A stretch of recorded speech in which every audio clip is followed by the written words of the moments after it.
بسم الله الرحمن الرحيم. السلام عليكم ورحمة الله وبركاته. طوفان الأقصى የሚባለው ኦክቶበር 7 ላይ በ2023 የተጀመረው ጦርነት ነበር። ከዚያ ጊዜ ጀምሮ እስከ ኦክቶበር 8 ድረስ ጦርነት ላይ ነበሩ። ኦክቶበር 8 2025 ማለት ነው። ለሁለት ዓመት ከአንድ ቀን ኦልሞስት ከሁለት ቀን ገደማ ነው የሄደው ጦርነቱ። ከዚያ በኋላ ግን አሁን አቁመውታል። ሙሉ በሙሉ እስከ ወዲያኛው አቁመናል የሚል ነገር ነው እስካሁን ድረስ ያለው። ወላኪን እነኚህ ሰዎች የሰጡትን ቃል ሁሌ በመብላት የሚታወቁ ስለሆኑ አሁንም የምንተማመንባቸው አይነት አይደሉም። እስራኤሎች ሁሌ መሐላቸውን እንዳፈረሱ ስለሆነ ማለት ነው። እስቲ ጡፋን አልአቅሳ እስካሁን ድረስ ባለው እንዴት ነው የሚታየው እይታው? ከጦር ልሂቃን እይታ አኳያም ሲታይ እንዴት ነው የሚታየው? ማን ያሸነፈውስ? ብዙ ሰዎች አሁን ይሄን ንግግር ከመስማታቸው ወዲያው አሸናፊውማ ታዋቂ አይደል እንዴ ብለው ይጨርሳሉ። ማን ያሸነፈው ብለ ስትጠይቅ ወደ ቁጥር ነው የሚሄዱት ቶሎ። በጦርነት ጉዳይ ላይ ማንም ስለ ጦርነት ያጠናን ሰው መጠየቅ ትችላላችሁ። የጦርነት ጉዳይ ላይ አሸናፊ አካል የሚባለው ብዙ ቁጥር የገደለ አይደለም። አሸናፊ አካል የሚባለው የሆነን ዓላማ አስቀምጦ ገብቶ ያንን ዓላማ ያሳካ ማለት ነው። ወደ ጦርነት ስትገባ ዓላማ ይኖርሃል። ያንተ ዓላማ ምንድነው?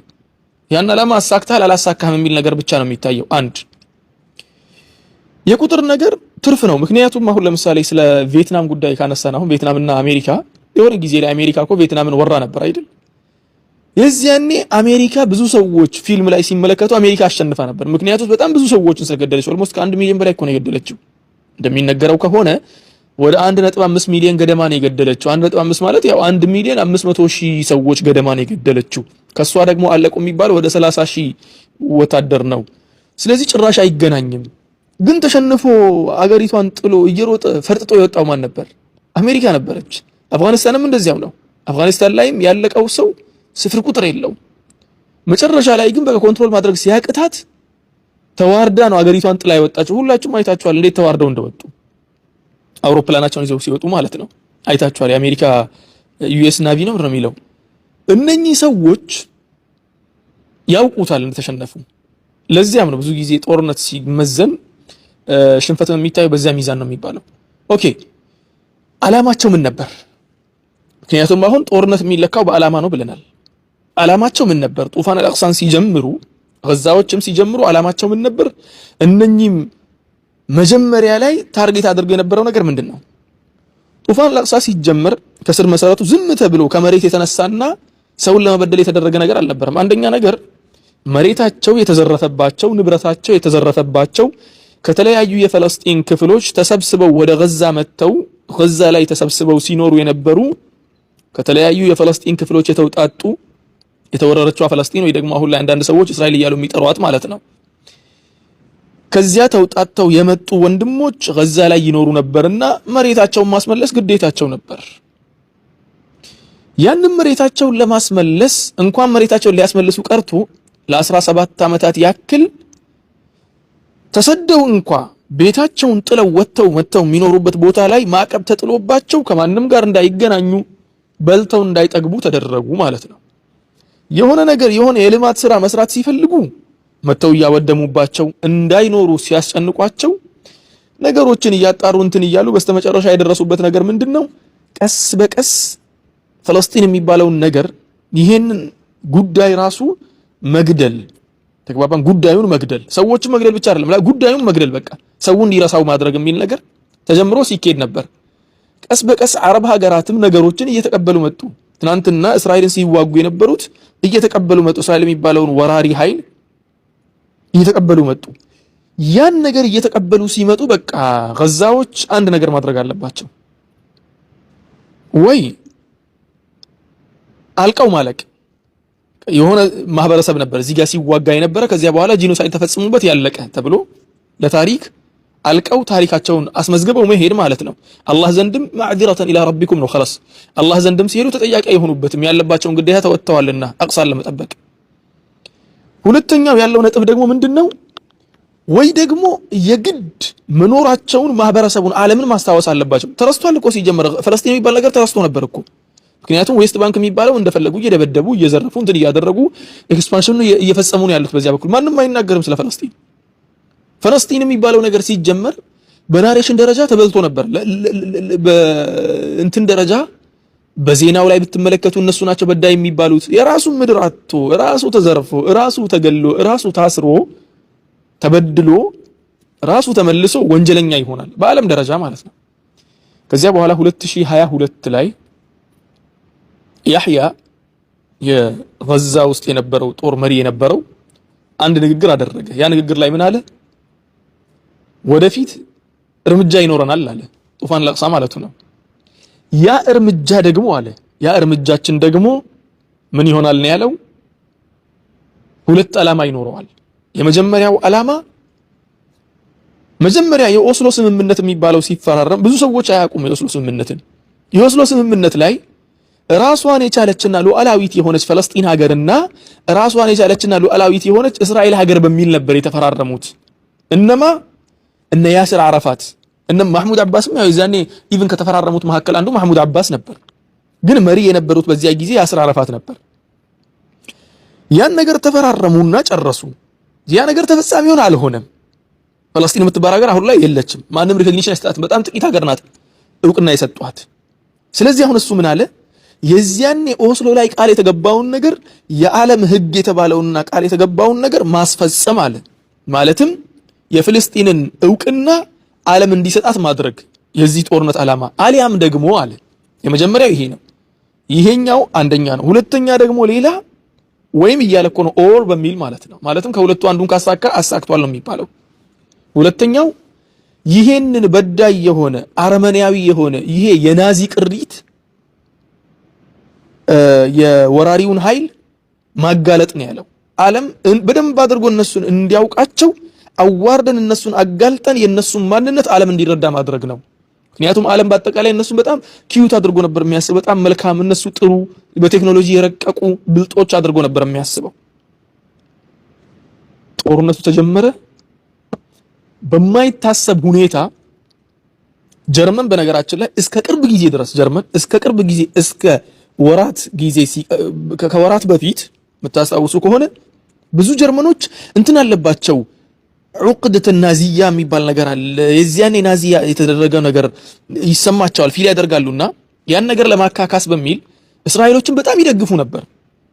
ትናንትና ጀርመን ላይ በርሊን ላይ ምን ያህል ሰላማዊ ሰልፍ እንደወጣ አይታችኋል እናንተ ነው አይደለም? አዎ። ዓለማችን ላይ ያለው ሰላማዊ ሰልፍ ለማን ነው እየተወጣ ያለው? ማን ነው አሁን አረመኔ መሆኑ በግልጽ የታወቀው?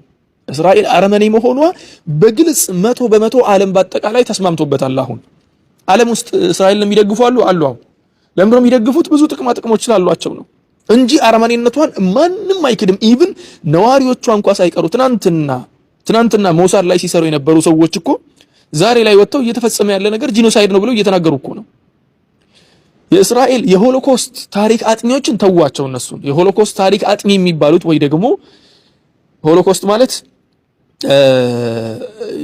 ናዚዎች እንትኖችን የጨፈጨፉበትና ያወደሙበት ማለት ነው። የዚያኔ የሆነ ካምፕ አስቀምጠው ምን አድርገው እነሱን የጨረሱበት ክስተት ነው። የሆሎኮስት ታሪክ አጥኚዎች ስፍር ቁጥር የሌላቸው ወጥተው እየተካሄደ ያለው የዘር ጭፍጨፋ ነው፣ ጂኖሳይድ ነው ብለው እየተናገሩ ነው ያሉት። ስፍር ቁጥር የላቸው። ሆሎኮስትን የምናወግዝ ከሆነ ይሄኛውንም ማውገዝ አለብን ብለው እየተናገሩ ነው ያሉት። ስለዚህ በአጠቃላይ ያህያ ሲንዋር የተናገረው ነገር 100% ተረጋግጧል ማለት ነው። ዓላማው ተሳክቷል። አንድ ሁለተኛው ዓላማ ደግሞ እውቅና ማግኘት ነው። በዚህ ቅርብ ጊዜ ስንት ሀገር ናት ለፈለስጢን እውቅና የሰጠችው? ተግባባን። ሁለቱም እሱ የወጣለት ዓላማና ጡፋን ለቅሳ የተጀመረበት ዓላማ ተሳክቷል ሙሉ በሙሉ ሁለቱም ተሳክቷል። እሱስ ወደ ረብል ዒዛ ሄዷል። አላህ ከሸሂዶች አድርጎ ይቀበለው። እሱም ብቻ አይደለም ሁሉንም ወንድሞቹን አላህ ይቀበላቸው። ስለዚህ ተሳክቷል ይሄ ዓላማ። ወደ ነተንያሁ ደግሞ እንምጣ። ነተንያሁ ዓላማዎችን ሲያስቀምጥ ነበር። የኛ ዓላማ ብሎ ሲናገር ነበር ከጦርነቱ መጀመሪያ ጀምሮ። ባይደወይ ወላሂ ስከታተል ነበር እኔ ከበፊትም ዓላማቸው ምን ነበር። ምክንያቱም ጦርነት የሚለካው በዓላማ ስለሆነ ማን ዓላማውን አሳካ ማን አላሳካም እያልኩ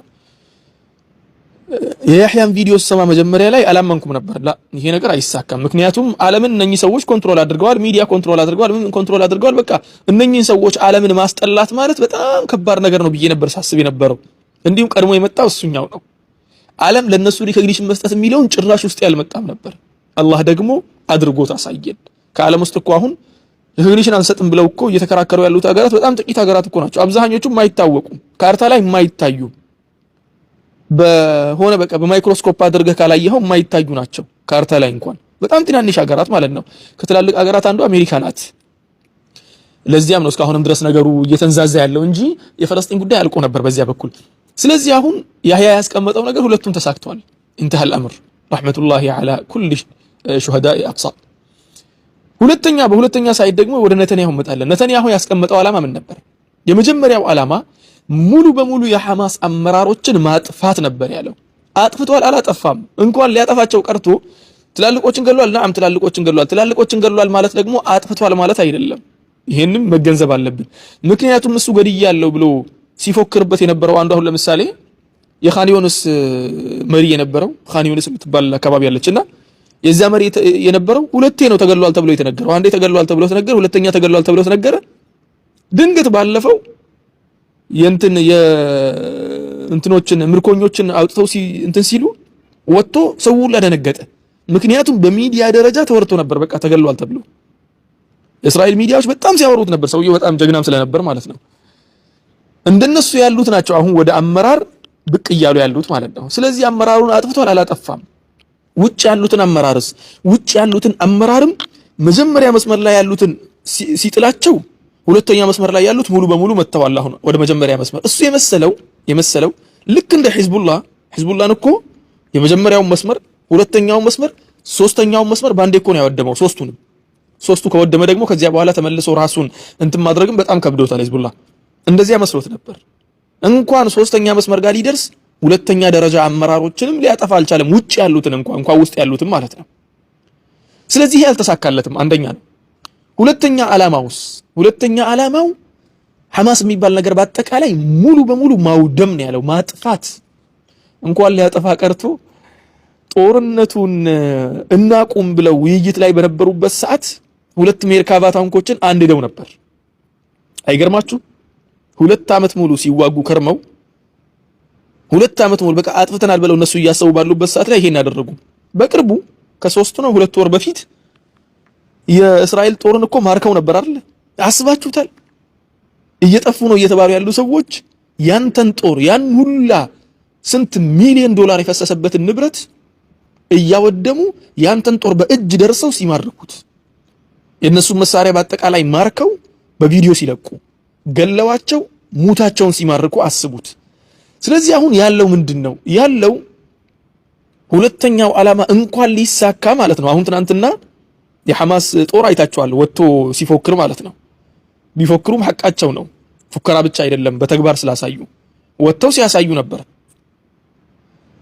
ስትመለከት እንኳን ሊጠፋ ቀርቶ በነገራችን ላይ ጦርነቱ ሲጀመር ኤስቲሜሽን የነበረው የሐማስ ጦር 40 ሺህ ነው ተብሎ ነበር የተጀመረው። ጦርነቱ ሲጀመር 40 ሺህ ነበሩ። አሁን ስንት እንደሆኑ ታውቃላችሁ? በ50 ሺህ ነው የሚገመቱት አሁን። ለምን ሲባል ውጭ ላይ የነበረውም እየተቀላቀለ 50 ሺህ ገደማ ሆነዋል ነው የሚባለው አሁን። እና ትናንትና 40 ሺህ ሆኖ ጀምረህ ያልጨረስከውን ሰው ዛሬ 50 ሺህ ሆኖ እንዴት አድርገህ ነው የምትጨርሰው? የማይታሰብ።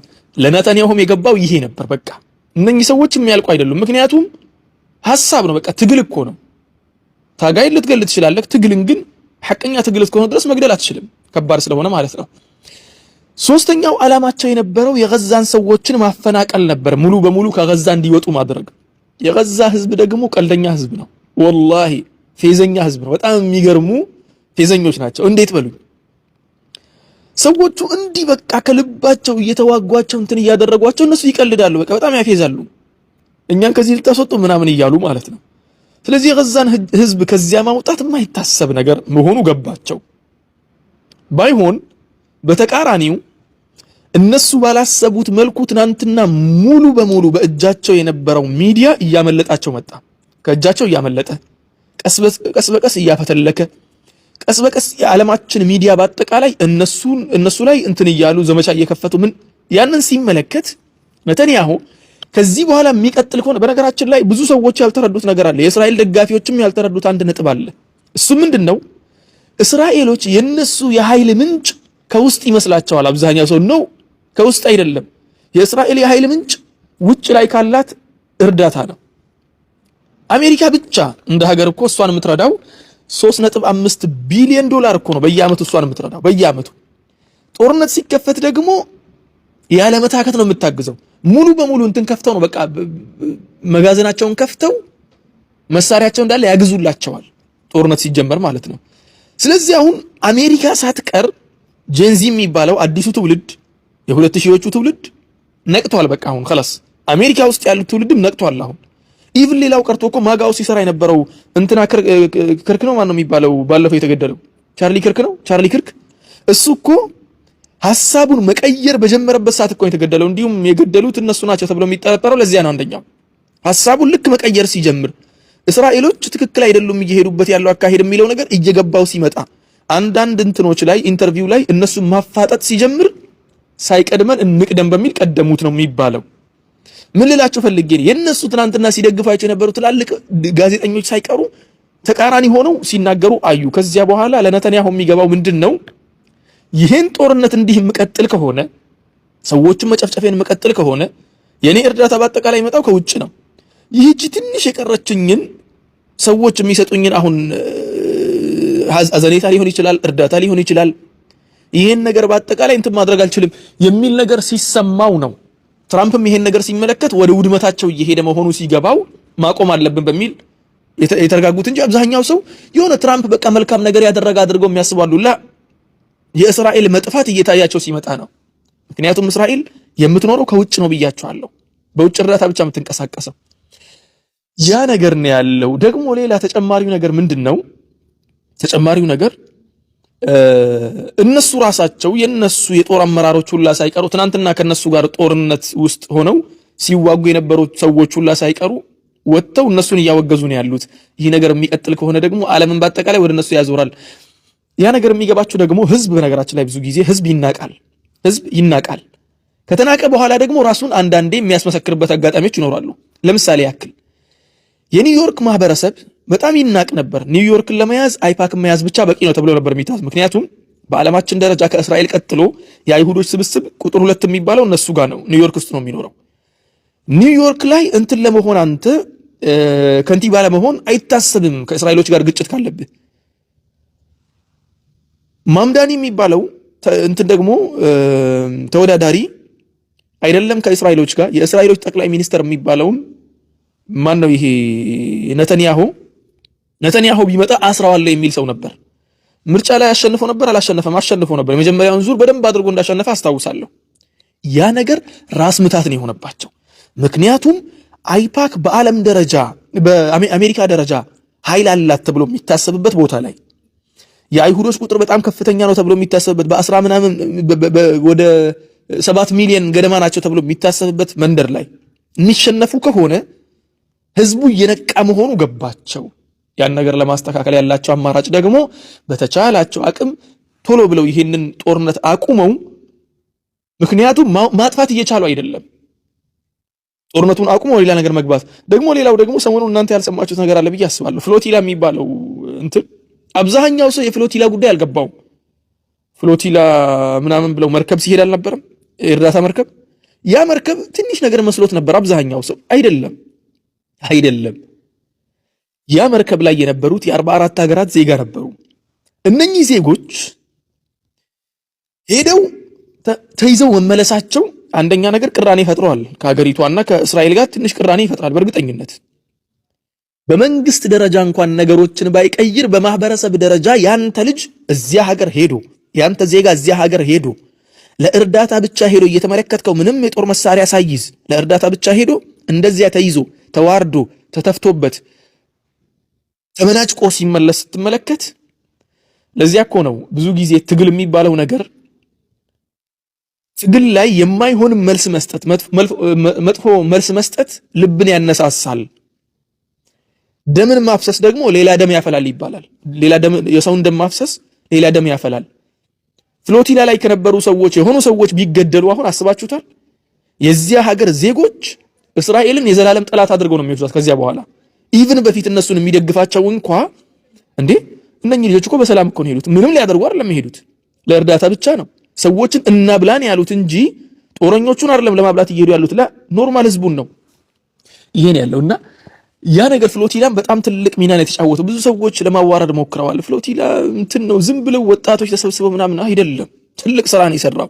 ኢቭን ለዚህ ስምምነት አሁን የተደረሰበት ስምምነት ፍሎቲላ ትልቁ ሚና እንደተጫወተ ሁላ የሚናገሩ አንዳንድ ተንታኞች አሉ። ለምን ሲባል ፍሎቲላ የሚገልጸው በቃ ዓለም እናንተ ላይ ፊቷን አዙራለች፣ እወቁ። ከ44 ሀገር ሰዎች ደፍረው እስራኤልን ፊት ለፊት ለመጋፈጥ ወስነዋል የሚል ነገር ነው የሚገልጸው። ስለዚህ አሁን እስራኤሎች ወደው አይደለም ይሄን ነገር የጨረሱት ማለት ነው። እና በስተመጨረሻም ያለው ምንድነው? ነታንያሁ ጦርነቱን የጀመረበት ሶስቱም ዓላማ እንኳን ሊሳካ ቀርቶ በጣም ብዙ ይቀረዋል ሊሳካ።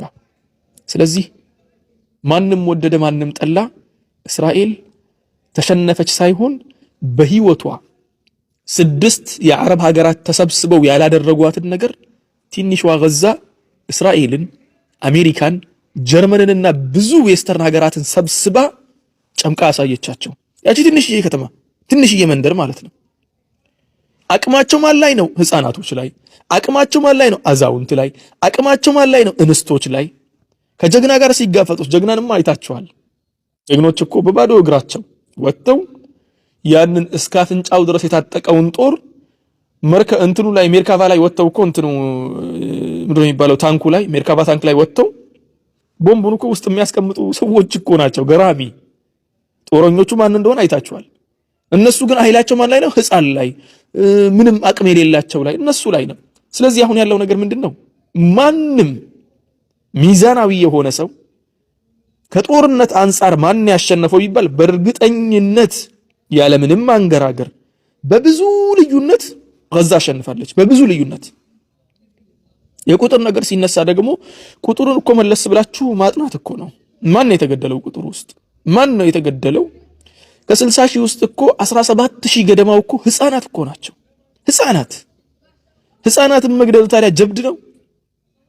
ሴቶችን መግደል ታዲያ ጀብድ ነው? እንደ ጀብድ አድርጎ ቁጥርን የሚያወራ ከሆነ ማለት ነው። ያኔ ያለው ነገር ለማንኛውም አልহামዱሊላህ ወንድሞቻችን ምንም ባንረዳቸውም አቅም ባይኖረንም አኩርተውናል። ግን አላህ Subhanahu Wa Ta'ala ይርዳቸው። አላህ ከነሱ ጋር ይሁን። አላህ Subhanahu Wa Ta'ala ወንጀሎቻቸውን ይማራቸው፣ ስህተቶቻቸውን አላህ ያርማቸው። ያለፉትን በአጠቃላይ ከሸሂዶች ያድርጋቸው፣ ያሉትንም ደግሞ በነስሩ አላህ Subhanahu Wa Ta'ala ያግዛቸው። ይሄን ያለው ነገር ጡፋን አልአቅሳ በዚህ ነው ያለቀው። አላህ Subhanahu Wa Ta'ala በዚህ በቃ ይበላቸው። ምክንያቱም እየተጎዱ ያሉት ህፃናት ናቸው፣ እየተጎዱ ያሉት እንስቶች ናቸው። ምክንያቱም አህያውን ፈርቶ ዳውላውን ነው። ጀግኖችን ሲፈሩና ጀግኖቹ ሲታክቷቸው ህፃናቶችንና እንስቶችን መደብደቡን ስራቸው አደረጉት ማለት ነው። እና አላህ ኸይር ያድርገውላችኋለሁ ወንድሞችና እህቶች። አላህ Subhanahu Wa Ta'ala እኛን ሐቅ መናገርን ይወፍቀን እላችኋለሁ። በዱዓችሁ አትርሷቸው ወንድሞቻችን እህቶቻችንን። ከዚህ በኋላ ደግሞ እነሱም መቋቋሚያ ሰዓት ስለሚሆናቸው ከዚህ በኋላ ያለው ነገር ሁላችሁም በቻላችሁት ነገር እነሱን መርዳት ዱዓ ማድረግም የዘውትር ስራችን ማድረግ አለብን እላችኋለሁ። إن أصبت فمن الله وإن أخطأت فمن نفسي ومن الشيطان. السلام عليكم ورحمة الله وبركاته.